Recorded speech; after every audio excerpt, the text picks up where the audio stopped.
Hey guys, welcome to the Silver Report. Here we are, it's Thursday, March 30th, 2017, and I wanted to discuss a very important subject.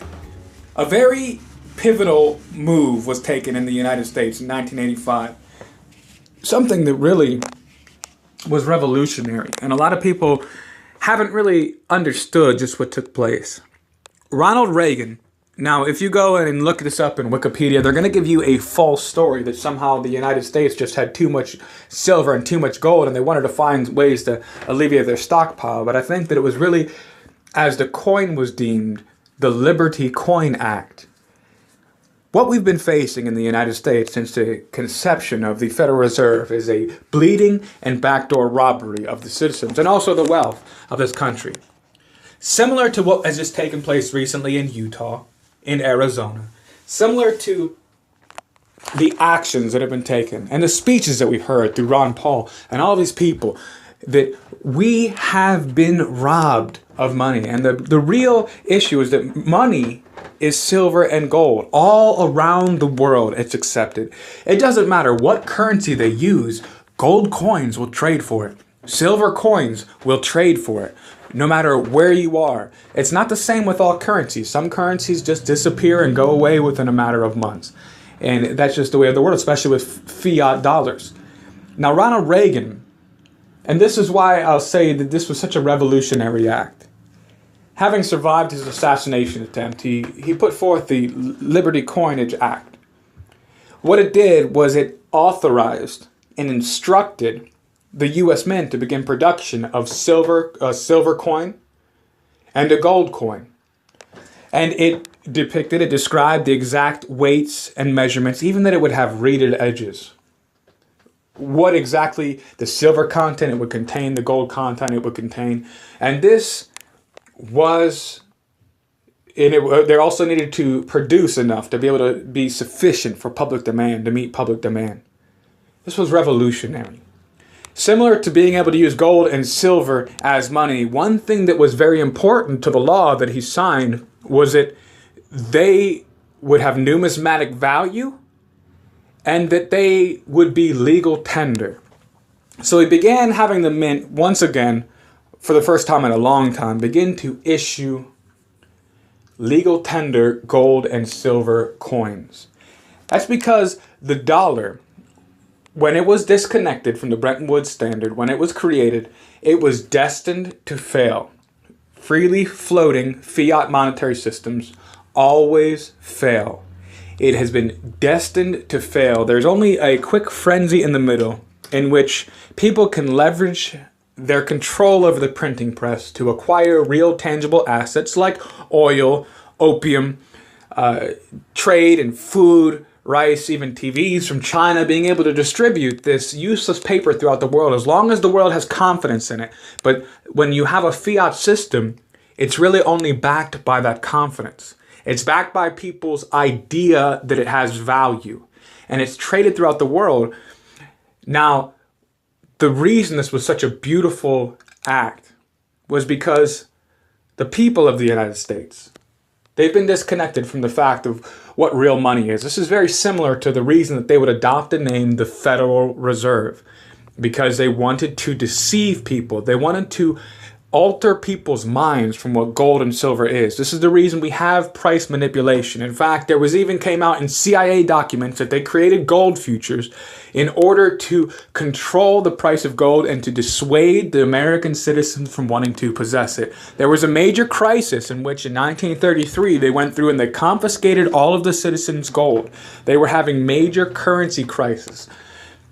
And they confiscated all the citizens' gold.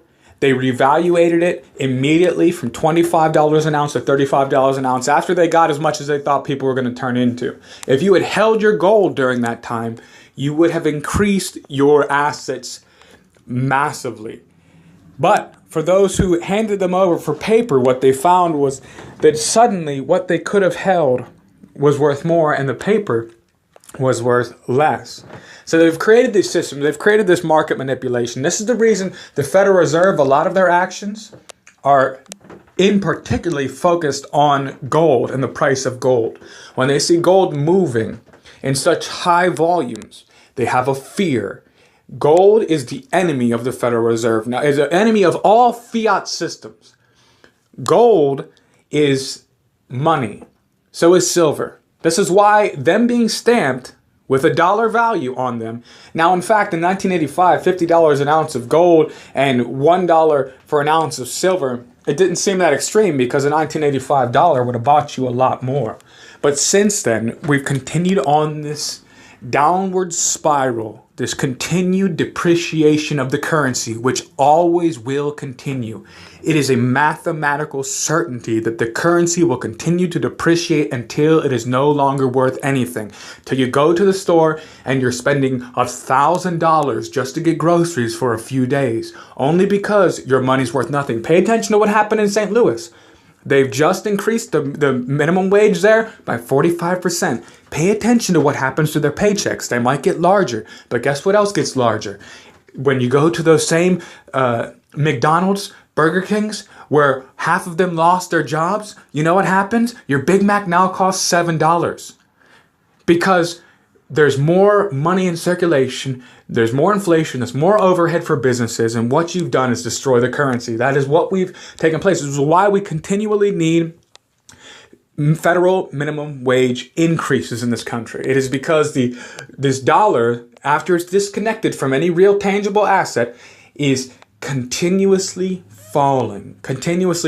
And sometimes it goes faster than not. But one thing is always held true, that what you could buy for $20 when you were a child, you no longer can buy for $20 anymore.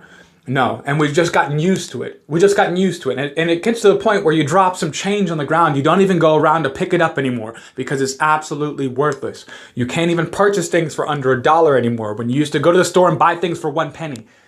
Money had value in this country, and the passing of that law, it was almost as if he could see where this was going, because it's one of the most beautiful things, and the people need to really wake up to what is money anymore, because as long as we remain connected to this system, you will continue to watch the purchasing power, the money you save for retirement now and keep in your bank account, they will steal it.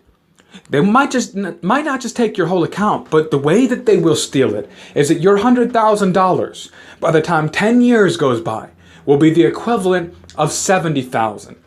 Because that money, it won't mean the same anymore. And it's been continuing nonstop. And it's amazing because they point out to you that the dollar's value is around 101. So it's great. It's up, right? Wrong.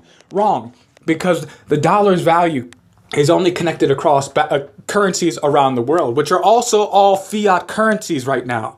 So they're all depreciating at almost the same levels, some more than others, as we see in Venezuela. But one thing holds true, that if we maintain this current system, it will collapse. And because, for once, we had a president come out and said that the U.S. Mint needed to be producing silver and gold coins, and they need to be legal tender, and they need to be going out into the people. This was revolutionary. And it's really the only hope we have, because there's no hope in the U.S. dollar. Hold it in savings, hold it in stocks. Whatever gains you think you have, when you look back at when an ounce of gold was $35, only 40 years ago. And now you look at an ounce of gold where it's above $1,200. Your $1,200 is the equivalent of what was $35 40 years ago. That's what you're watching. So all of these gains denominated in dollars, they're ultimately disconnected from any real value. And we need to wake the people up. All right, thank you for stopping by and joining me here on the Silver Report. If you like the content, be sure to subscribe, like the videos, share the videos. Thank you so much for stopping by. As always, stay safe.